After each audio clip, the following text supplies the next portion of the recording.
네, 안녕하세요. 네, 특별한 소개 없이 바로 이 심리 콘서트 시작하도록 하겠습니다. 이 지역에 계시는 분들하고 한번 어떻게 보면 심리 상담 콘서트 형태로 한번 모임을 가지면 어떨까라고 해서 오늘 이 시간이 됐습니다. 어떤 게 가장 내가 살아가는데 원한다든지 기대하는 게라고 할 수 있으세요? 행복하게 살고 싶다. 그렇죠. 여러분들이 어떤 사람이 지금 저는 행복합니다. 너무너무 즐거워서 좋아요. 그것도 조금 조증 상태에 있는 제정신이 아닌 경우라고 생각할 수도 있어요. 그래서 우리에게 있어서 사실은 행복이라든지 만족하게 산다라는 거는 사실 뭔가 내한테 아주 좋은 일이 생겨가지고 또 엄청나게 내한테 복권이 당첨된다든지 누가 예상치도 않았던 잊어버리고 있었던 빚을 갚아줬다든지 이래서 행복해지고 만족해지기보다는 사실은 현재 내가 있는 상태를 특별하게 불만스럽지 않고 있는 그대로 인정하고 받아들일 때 인간은 훨씬 자기 삶에 있어서 만족한 상태로 행복한 상태로 있다라는 거, 그거부터 먼저 느끼는 게 필요할 것 같습니다. 여기에 로맨티스트 분들이 많이 왔다는 거는 상당히 내 마음이 뭔가 가을이 돼서 이렇게 심란한가요? 아니면 내 기분이 왜 이런 건가요? 이런 거를 걱정하거나 또는 저가 어떻게 하면 조금 마음 편하게 살 수 있을까요? 어떻게 하면 긴장을 하지 않고 지낼 수 있을까요? 다른 사람들하고 좀 더 잘 지낼 수 있을까요? 이런 생각들 하시는 분들이 참 우리 주위에 많다는 거죠. 자, 그랬을 때 이제 여러분들이 이미 각각의 유형이 뭔지를 다 알기 때문에 이 자리에서 그 유형에 대해서 설명하는 건 별 의미가 없고, 그리고 또 여기 오신 분들은 용감하게도 자기 자신이 일단은 어떤 성향의 사람이라는 거에 대해서 남들에게 이야기하는 거, 자기가 이런 사람이다 라고 벌써 확인을 한 용기를 가지신 분들이기 때문에 여러분들한테는 그러면 구체적으로 우리가 가지는 일상의 삶의 고민이나 문제에 대해서 내가 내 자신을 안다라는 것을 어떻게 적용을 하고 그것이 해결이 될 수 있는가, 몇 가지 사례를 가지고 여러분들하고 이 심리 콘서트를 진행을 하도록 하겠습니다. 그래서 여러분들한테 이 모임에 참가하기 전에 사실 여러분들이 궁금한 사연, 그런 것들과 자기 프로파일까지 같이 보내주시면 그거를 직접 심리 콘서트에서 제가 나름대로 상담을 해드리겠다라고 했더니 이렇게 보내오셨어요. 제목을 지혜롭게 살고 싶어요. 그래요. 로맨티스트가 지혜롭게 살고 싶다. 이 마음은 로맨티스트가 내가 내 감정적인 측면에서 어떻게 해야 될지 모르는 이 불안에서 벗어났고 좀 아이디얼리스트처럼 어떻게 보면 약간 또라이 같이라도 뭔가 남다르게 살고 싶어요. 내가 나라는 거를 좀 더 느끼고 싶어요. 이런 마음이 이 지혜롭게 살고 싶어요 라는 표현 속에 다 들어가 있어요. 어떤 내용인지 한번 봅시다. 이분은요, 딱 프로파일을 먼저 보면 여러분들이 로맨티스의 매뉴얼이 이렇게 높거든요. 그 다음에 또 이분이 에이전트도 높아요. 프로파일만 보면 저분은요, 자기가 맡은 일이라든지 역할을 잘해야 된다는 생각이 아주 뚜렷하고, 그러면서도 자기는 이래야 된다라고 하는 나름대로의 당위성이나 뚜렷한 규범이 있어요. 그리고 누군가가 그런 뚜렷한 규범이나 틀에 어긋나는 짓을 했다, 그 나쁜 놈 죽일 놈 이래가지고 응징을 하고야 말겠다 이런 건데, 근데 평소에 로맨티스 성향의 사람들은 상당히 섬세하고 예민한 사람인데 다른 사람한테 공격을 한다라는 것은 진짜 엄청난 걱정이 되고 두려운 일이기도 하거든요. 근데 자기도 모르게 그렇게 폭발하는 일이 벌어질 수도 있는 거예요. 로맨티스트의 매뉴얼. 그래서 약간 발작적인 그런 행동인데 그게 이제 보통 때 일어나는 게 아니라 자기가 하는 일에 있어서. 그래서 대부분 로맨티스트의 매뉴얼이 높고 에이전트 성향이 있는 사람들은 항상 본인이 해야 되는 걸 잘해야지 하면서 그 일을 막 전전긍긍하고 열심히 하고 또 일을 또 잘하긴 하는데, 문제는 거의 결벽적으로 강박적으로 잘하려고 하는데, 문제는 그걸 하면서 얼마나 본인이 힘들어하느냐라는 문제가 발생하는 거예요. 그런데다가 매뉴얼마저 높은 상황이 되면요, 그거를 힘든 걸 자기를 거의 학대하듯이 하는 그 상황이 되는 거예요. 그러니까 저 프로파일은 어떤 사람의 심리 상태가 저렇구나라는 걸 그냥 제가 턱 느껴지는데, 이제 우리가 진짜 사연을 한번 봅시다. 저도 사연을 한번 지금 처음 왔어요. 저는 30대 후반 직장맘입니다. 저는 병원에서 일을 하는데 최근 직장 동료와의 불화로 고민과 직장 문제가 있습니다. 원내 상태는 개인 의원에서 병원으로 성장하고 있는 과도기적인 상황인데 이 병원이 이제 커지고 확장하고 있나 봐요. 여러 문제로 책임자들이 바뀌어 지금은 원장 사이가 책임자로와 가족 경영 체제로 정착하고 있는 단계입니다. 자, 벌써 저기에서 원장 사이가 와서 뭘 하고 있다, 이 말 자체는 이거 뭔가 잘못된 거 아니에요? 족벌 경영 체제 뭐 이런 거 하면서 뭔가 이거는 뭔가 여기서부터 이제 이분 마음에 뭔가 생채기가 생겼어요. 문제 발단은 진단 파트 중 하나의 사업을 접는데 직기와 의료기기 처분업자와 같이 있다가 지시 상황으로 담당자의 잘못을 알았다는 이유로 다음 날부터 저희 평판은 병원의 치부를 외부 사람에게 덜치는 사람이 되었습니다. 이 말 자체가 무슨 말인지 잘 이해가 안 될 수도 있겠죠, 그죠? 이 말은 이 병원 안에서 어떤 파트가 없어지기로 했으니까 거기에 있는 직기나 이런 거를 이제 어디 외부 의료기기 처분업자한테 넘기기로 했나 보죠. 근데 넘기는 과정에서 뭔가 일이 있어가지고 외부한테 뭔가 우리가 조금 안 좋은 거 이런 걸 알리지 말아야 되는데 이거 왜 파세요? 이 헐값으로 왜 넘기세요? 하면 우리 이거 망했어요. 우리 이거 안 하기로 했어요. 뭐 이런 식의 이야기를 했을 수도 있고, 무슨 말인지 알겠죠? 그렇잖아요. 멀쩡한 회사에서 사무실 짓기를 갑자기 헐값으로 건물상에 넘긴다고 그러면 그 회사가 망했다든지 그 부분이 일을 안 한다든지 이런 상황이 되잖아요. 근데 본인은 거기에 대해서 담당자의 잘못을 알았다는 이유로 다음날부터 저희 평판은 병원의 치부를 외부 사람에게 덜치는 사람이 되었습니다. 그 사실을 알았던 사람은 업자, 저, 담당자 3명뿐이어서 누구에게서 그런 말이 나왔는지 알았지만 나는 안 했으니까, 그러면 업자는 또 안 했을 거고, 업자는 뭐 지가 그 이야기를 들었으니까 그 내용을 발설한 사람이 아니고 당연히 담당자겠지. 업자가 담당자한테 아니 이 직기하고 이 의료기기 왜 넘겨요? 그랬더니 우리 이 파트 장사가 안 돼가지고 팔기로 했거든요. 그래서 적기로 했어요. 그래서 헐값으로 넘기는 거예요. 그러니까 외부 입장에서 보면 우리 병원이 잘 나가고 엄청나게 우리 회사가 잘 된다고 이야기해야지, 우리가 좀 그거 비즈니스 못 해가지고 넘겼다고 그러면 그거 우리 수치를 알리는 거잖아, 이렇게 되는데 이분이 겪었던 거는 그 이야기를 네가 했지 이렇게 된 그런 소문이 났다는 거야. 이분 억울하죠? 내가 안 했는데 어쩌라고. 이제 이런 상황으로 여러분이 이해를 해 주셔야 돼요. 그러면 담당자가 나쁜 놈이죠, 그죠? 지가 발설을 해놓고 그걸 내한테 뒤집어 씌운 거잖아요, 그죠? 이제 이분 저 나쁜 놈, 치길 놈 이런 생각이 드는데 가가지고 대놓고 따질 수 있겠어요, 없겠어요? 없어요. 로맨티스는 그걸 못해요. 자, 누구에게 그런 말이 나왔는지 알았지만 과외 실장이 그런 말이 책임자 회의에서 나왔다며 행실을 조심하라고 나대지 말라는 말을 전하였습니다. 와, 진짜 이거 억울하죠? 날 보고 행실을 조심하래.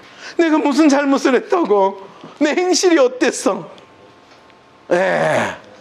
팀 중 가운데 있는 저는 실장님은 모르쇠로 일관해 그동안 보고서 작성, 기계 관리 등을 거의 떠먹여 주다시피 했는데 그런 말을 전하시니 내심 섭섭하고 분노가 치밀기까지 했습니다.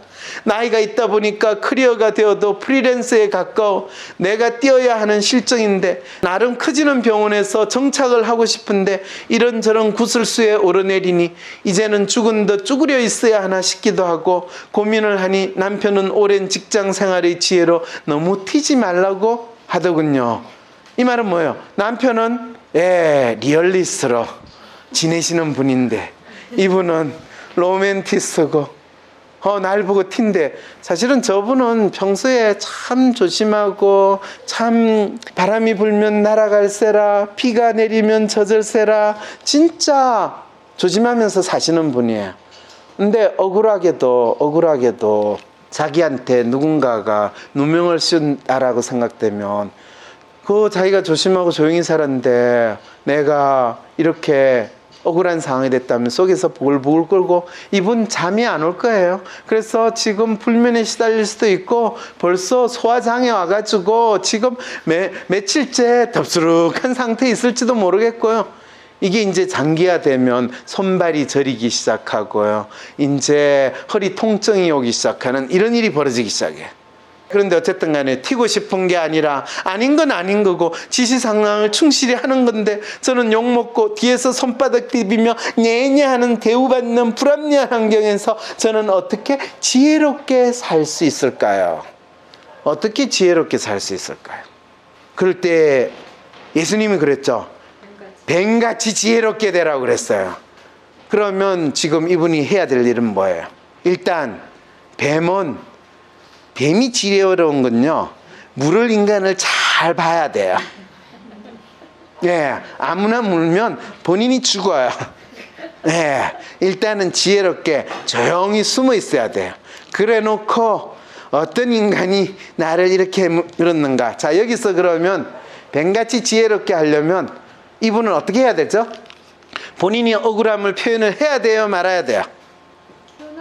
표현하면 안 되죠. 근데 표현을 안 하면 본인은 어떻게 돼요? 힘들죠? 예. 이럴 때는 어떻게 해야 돼요? 아까 제가 뭐라고 그랬어요? 로맨티스는 자기 감정을 표현하라고 그랬어요? 표현하지 말라고 그랬어요? 표현하라고 그랬죠? 근데 지금 지혜롭게 하기 위해서는 표현하지 말라고 그랬죠? 뱀이 가장 잘 살 때는 어떨 때예요? 예, 뱀이 잘 살 때는 사람 눈에 안 띄고 조용히 자기가 먹을 거 먹고 살 때예요. 사람 눈에 띄면 잡혀 죽어요. 이럴 때 이분은 지금까지는 어떻게 살았냐? 자, 본인이 이제는 죽은 듯 쭈그려 있어야 하나 싶기도 한데 지금까지는 그동안 보고서 작성, 기계관리 등을 거의 실장한테 떠먹여 주다시피 본인 열심히 일을 했다는 거예요. 실장을 위해서. 근데 실장은 정작 본인이 자기한테 안 좋은 일을 당하니까 나는 몰라, 제가 그랬어 그러면서 나를 보호해 주기는커녕 내한테 억울한 누명까지 시키는 이런 상황이 되는 거죠. 어떻게 해야 되죠? 자, 이럴 때 이제 저는 그래요. 이렇게 이야기하면 저 이야기가 아주 나쁜 사람처럼 들릴 수도 있을 텐데요. 본인이 억울한 거를 다 표현을 해요. 누구한테? 네? 휴먼한테 다 표현을 해요. 직장에 있는 동료한테 표현해요. 그건 잡아 죽으려고 자기 스스로 자살하는 행위예요. 예. 집에 가가지고 자기 방에서 종이에 다 적어요. 다 적어요. 시시콜콜하게 다 적어요. 적어놔요. 그리고 뭐 적는 거로 마음에 안 풀리면 비디오 설치하고 몇 월 며칠에 무슨 일이 있었습니다. 그랬을 때 그 억울한 놈이 이런 짓을 했어요 라고 다 녹화를 해놔요. 근데 재밌는 건요, 본인이 적는 동안에 그걸 녹화하는 동안에 마음이 후련해진다는 걸 느낄 거예요. 이게 아주 역사적인 기록이 있어요. 어떤 이발소가 왕의 머리를 깎다 보니까 왕의 머리가 당나귀 긴 거예요. 그래서 왕의 귀가 당나귀라는 걸 알아 이야기를 했다간 자기는 죽을 것 같으니까 그걸 참은 거예요. 그랬더니 어떻게 됐어요? 도저히 자기가 이제는 터질 것 같은 상황이 돼서 대나무 숲에 가가지고 그냥 임금님 귀는 당나귀 라고 이야기하니까 본인이 죽을 것 같은 마음이 샥 해결이 되고, 그래서 소위 말하는 천수를 누리대요. 이렇게 이야기하면 그럼 이 사람은 어떻게 해야 된다는 거예요? 본인이 지금 이 억울한 거를 다 적어 놓기만 하면 돼요. 적는 게 힘들면 녹음을 하거나 비디오 카메라 켜져 놓고 영화 보면 있잖아요. 자기가 비밀을 폭로하기 전에 뭐 그거 하기 전에 비디오 해놓고 너가 이 비디오를 보게 될 때는 나는 이 세상 사람이 아닐 것이지만은 나는 너에게 이 사실을 알리고 싶다. 아들아, 또는 남편아, 원장님, 저희 이 사연을 들어주세요. 일단 본인부터 살 길을 생각을 하시라는 거예요. 본인이 스스로 자기를 괴롭히고 자기를 억누르고 살면 자기 건강이 나빠지니까 더 그래요. 그리고 그걸 꾹꾹 참으면요, 시간이 지나가면 해결이 되긴 하지만은 대개는 그게 꾹꾹 참다 보면 암세포가 번져가지고 암에 대해서 내가 먼저 죽어요. 그래서 이런 경우에는 본인이 겪은 이 부당한 거, 잘못한 거를 다 기록을 해놓는 것 밖에, 그리고 그것은 로맨티스트 성향의 분들한테는 상당히 심리적으로 일단 해소가 돼요. 그리고 그 기록을 했다가 사실 이 회사가 또 이 병원이 더 커지게 되면 또 이 병원에서 나중에 문제가 더 많이 부각돼 가지고 진짜 책임 소재를 가리게 될 때 사실 그때 상황은 이렇습니다 라고 본인이 기록한 내용을 제시를 하면 그거 자체가 그 사건에 대한 하나의 기록이 되는 거죠. 우리가 그 박근혜 정권 때 청와대에서 무슨 일이 있고 어떤 기업인들이 어떻게 뇌물을 줬는가, 그거에 대해서 아주 기록을 열심히 하셨던 분 있죠. 예, 안종범, 오죽했으면 종범실록이라고 그랬겠어요. 그분으로 인해 가지고 우리는 역사적 진실을 좀 더 알게 되고 역사에서 오래 남을 수 있는 훌륭한 기록이 됐잖아요.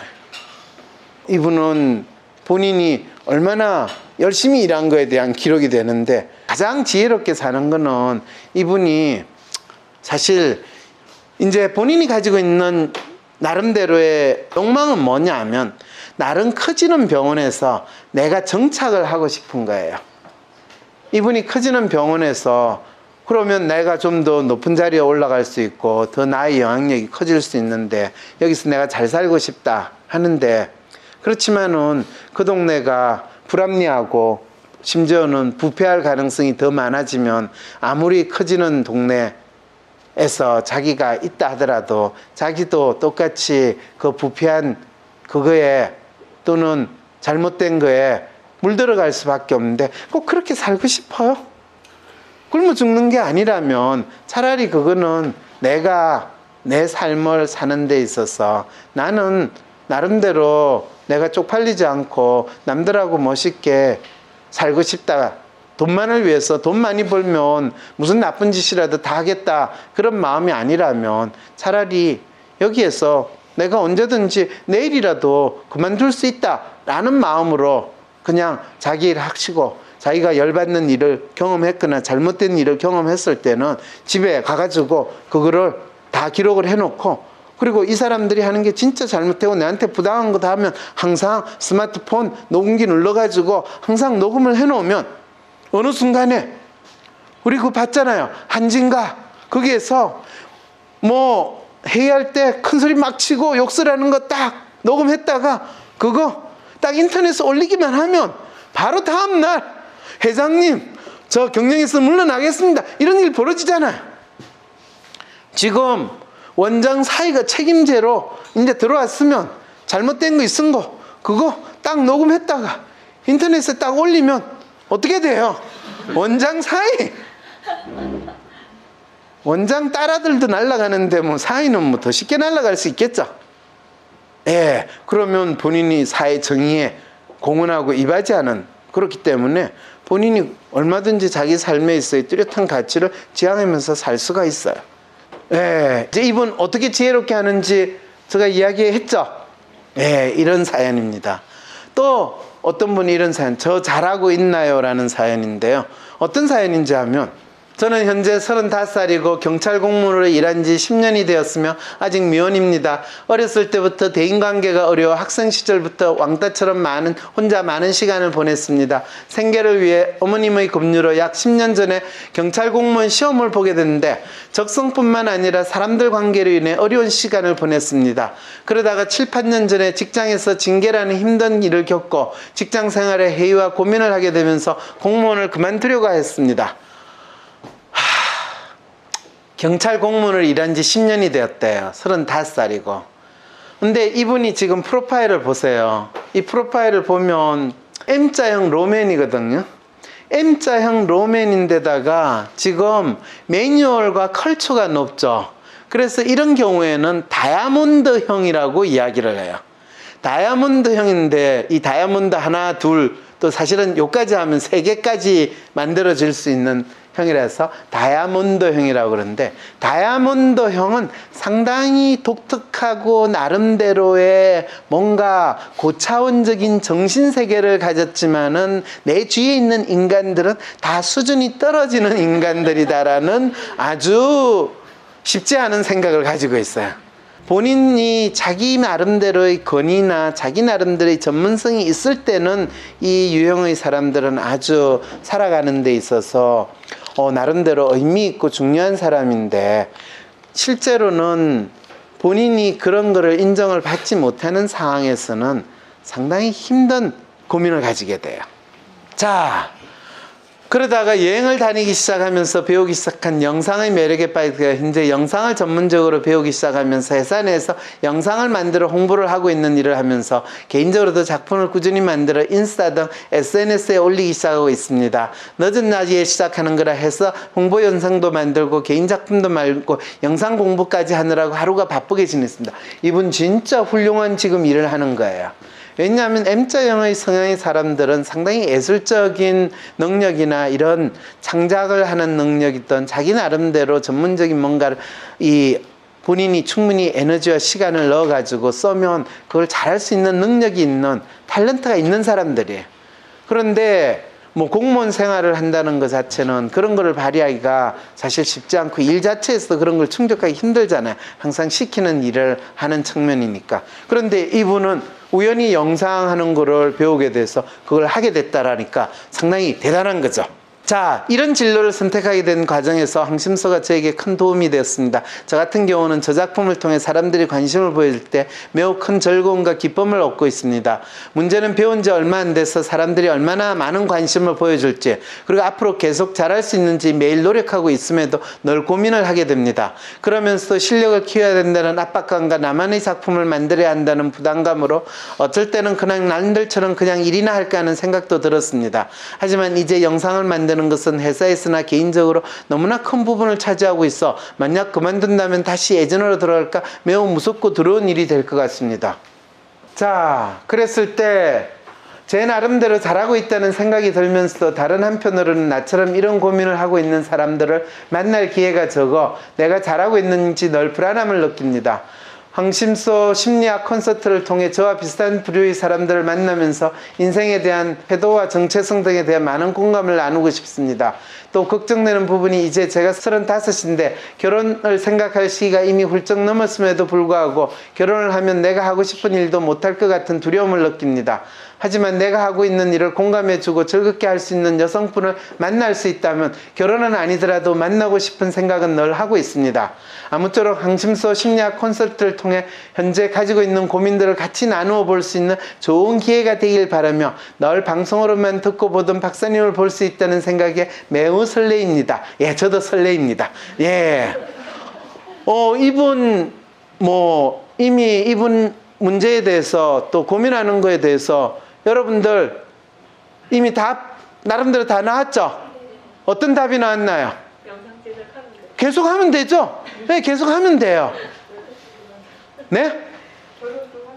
그리고 이 상담 내용이 항심소에 소위 말해서 방송이 되면 이분의 연락처를 알려주세요 라고 연락을 하실 분들이 있을까요? 없을까요?